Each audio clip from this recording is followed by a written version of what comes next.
que tout le temps le premier ministre de la République du Sénégal ay régler les problèmes. Pourquoi ñu fal ministre. su nekkee pour trouver une solution il faut que Ousmane Sonko dem. soxlawuñu ministre de l'agriculture. mais c'est le premier ministre. non c'est le chef du gouvernement. c'est-à-dire balaa muy dem. les institutions ministre de l'agriculture lañ ko waroon jox ba pare.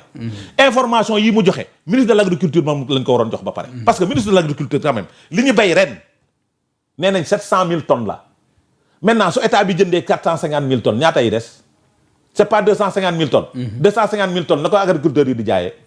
fan lañ koy jaay dañoo tere la commercialisation dañ koo tere fan lañ koy jaayee voici des problèmes.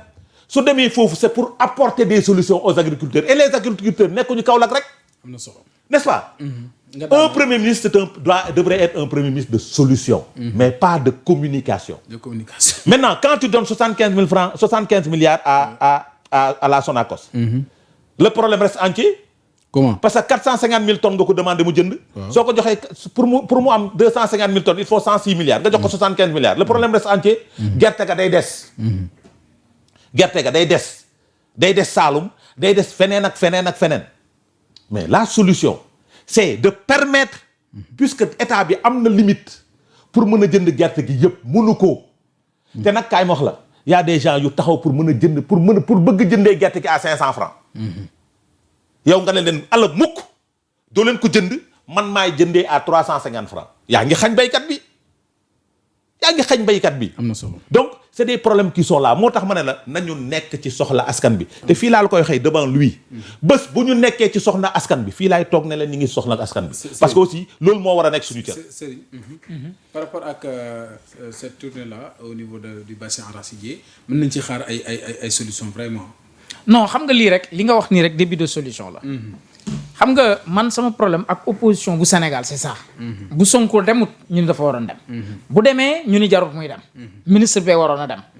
c'est-à-dire paradoxe yooyu doo ko c'est-à-dire daf lay Adama si logique boobu la nekk.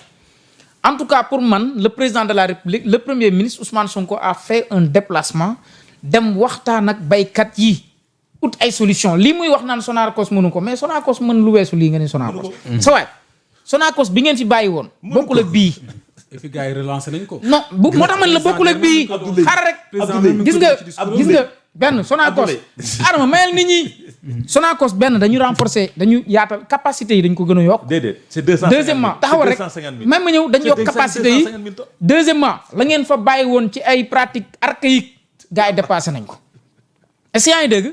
Sonacos fi mu toll nii mën na lu raw la ngeen sax yaakaar ni mënu ko sa waay le premier ministre la Sonacos ne peut pas appeler acheter les 700 000 tonnes. Adama gis nga da ngay yor say bët di xool bañ a gis mbay mi gën a bon ci Sénégal ren la am 700 000 tonnes arachide on était à 1 million 200 000 tonnes. waa léegi kon baykat yi nga weddi baykat yi dañoo génn maa leen déglu. moo la wax lan déglul ma wax la rek baykat yi. waaw ñoo génn def point de presse nii.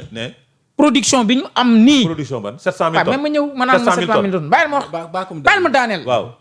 ça c'est une production record. 700 000 tonnes. production record laa la mooy 700 000 tonnes. waa taxawal rek. mooy 700 000 tonnes wax ma non bàyyi ma ñëw du ma dugg ci ay sa chiffre yooyu. déedéet c'est important mooy 700 000 tonnes. xool 700 000 la production record c'est pas 700 000 tonnes. ay waay non xoolal Adama bugguma la xoolal dugal ci yeneen gamme quoi mais 700 000 yi nga wax nii sax du demeewut noonu. c'est le ministre qui l'a dit c'est le ministre de l'agriculture qui a dit que la production c'est 700 000 tonnes. c'est la production record. gerte on était à 1 million 200 000 tonnes. on a régressé te xam nga li nga gis nga on a un gouvernement. Adama xam na li may wax. waaw allez-y demal rek. Mabouba Diagne mi muy wax nii. c'est-à-dire li ngay wax ci commercialisation bi ubbi leen. on a un gouvernement qui protège d'abord les intérêts des nationaux. des nationaux balaa ñuy ubbi. des nationaux dañuy jël li ñu soxla ba pare. waaw léegi. est-ce que mais maintenant vous éliminez ngeen rey baykat yi. non pas pour rey. ngeen rey ba tege sa waay dama ne la ci logique bi ma nekkoon sànq maa ngi naan la baykat yi. ngeen rey baykat yi. baykat yi.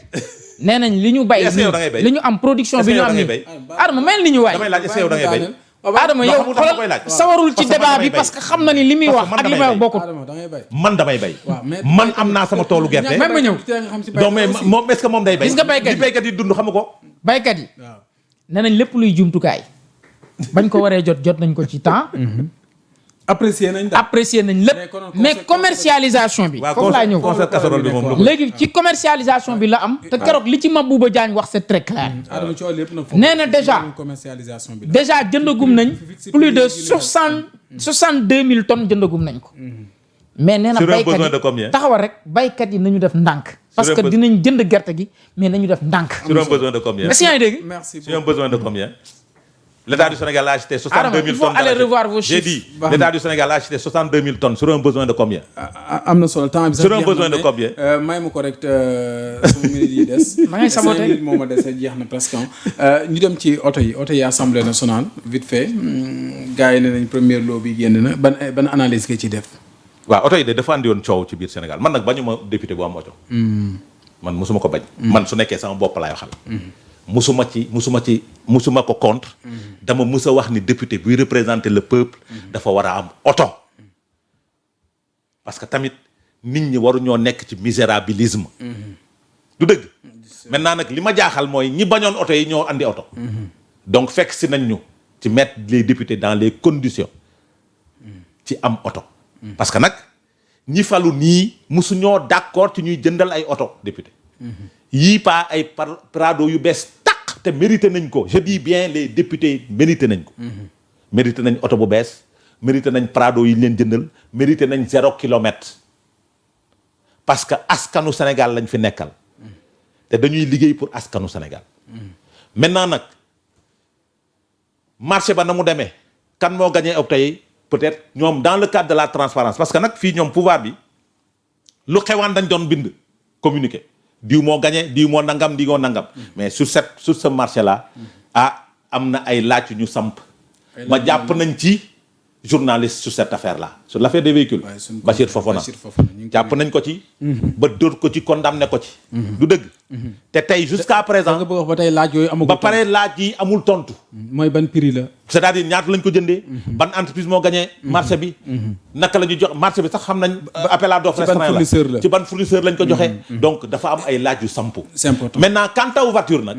man nag moom bokkuma ci ñi nga xam ni. dañ naan warut ko am ñoom nag ñoo ko daan wax. c'est important ñoom ñoo daan wax ne député warul am oto. merci beaucoup mu mel ne question yi moom la Thierno Alassane Sall député posé mooy aussi question de transparence la c'est important ñu xam ko. waaw bon c'est des questions légitimes. ànd naa ci ak Thierno Alassane Sall. parce que moom itam député la bu nekk assemblée nationale. certes nag dëgg la député yi wutal nañ leen oto ba première lot bi nee nañ génn na. mais nag pour man ci logique de transparence aussi bi ñu jaay sénégalais yi. waroon na jaadu na ñu xam véritablement marché bi kan a ko gagné. oto bu itam yan marque la ak effectivement ñaata lañ ko jënd. non Toyota la ay Toyota yu bees. loolu je pense que c'est important. parce que loolu du def lu dul renforcer véritablement la confiance entre tey les autorités et le peuple sénégalais. je pense que c'est des questions qui méritent véritablement des réponses approfondies par rapport à ça loolu kenn du ko bañ. parce que c'est une logique de bonne gouvernance et de transparence. là je suis d'avis parfaitement. d'accord 12 ans Pastef yi 12 ans de. waaw 12 ans de Pastef yi 12 ans yu am solo la. waaw parce que Pastef nag quoi que l'on puisse dire ñoo éveiller les consciences ñoo yee nit ñi nag. waaw li ñu indi ci espace politique bi. parti politique dund na fi ay at yu bare bare indi woo ko fi. ascension bu rapide mais dafa am lu leen ko may. constance ak dëggu. ak am ay valeur ñëw jaay sénégalais yi ne Sénégal war na jóge ci point A jëm ci point Z. te effectivement lu possible la. boo xoolee tey la seule différence bi dox ci diggante Pastef ak yeneen parti yi mooy yeneen parti yu bari ci logique archaïque bi la ñu nekkoon. ci naxe mbaay. mais nag Pastef tey véritablement li leen may lii doone nag seen 12 ans yi amalul njëriñ Sénégalais yi. parce que bu njëkk bari na ay ndaw ñoo xamante ni impliqué wuñ woon sax ci situation politique bi. mais léegi tey ñëpp a yeew ñëpp a concentré wu ñëpp a inspiré wu. donc éveil de conscience bu am solo la def ci biir. 12 ans Pastef ci biir askan 30 secondes temps bi jeex na. 12 ans de. Pastef yi. 12 ans de démagogie 12 ans de manipulation 12 ans de mensonge 12 ans de dénonciation 12 ans de calomnie. ah bon. oui. son leader moom lañ def l'homme de l'année di. kan. Ousmane Sonko. moom la waa Pastef dem doon na dane. c'est normal gars yi ñu ngi koy wax c'est normal parce que il a ses chroniqueurs il a ses journalistes il a ses médias. 12 ans yi jàppoon 12 ans yi ndam la 12 ans yi résistance 12 ans yoo xamante ni. ils sont pas les premiers à résister. Abdoulaye élection da daan jeex ñu jàpp tëj kaso. kon daal yow daal da daan jeex tak. yow daal da nga néewal anniversaire yu jàmm daal. non déedéet dama leen di souhaiter joyeux anniversaire di leen ñaanal gudd fan ak wér ak wér. mais Pastef c'est 12 ans de démagogie 12 ans de mensonge 12 ans de calomnie 12 ans de contre-vérité. am na solo merci beaucoup. looluy dëgg. jërëjëf Adama Fall merci beaucoup temps bi jeex na. jërëjëf c'est un plaisir. merci beaucoup. partagé. merci. merci beaucoup. allez merci beaucoup amis fidèles internet téléspectateurs merci tuuti ci réalisation bi di leen souhaiter bonne et heureuse année encore une fois on se répète donc et bonne chance à nos liens yi nga xamante ni war nañu jouer. vendredi le vendredi 9 incha allah. à 16h. 16h la c'est enjeu oui. donc face à l'équipe malienne. incha allah enjeu. donc am na enjeu nag. amul benn enjeu. Abdoulaye Ndiaye. le plus difficile commence Abdoulaye maintenant. Ndiaye. tabaski manque la ren di jéggi. xoolal très bien tabaski màkkale ren di jéggi. am na solo kon baax na jërëjëf merci.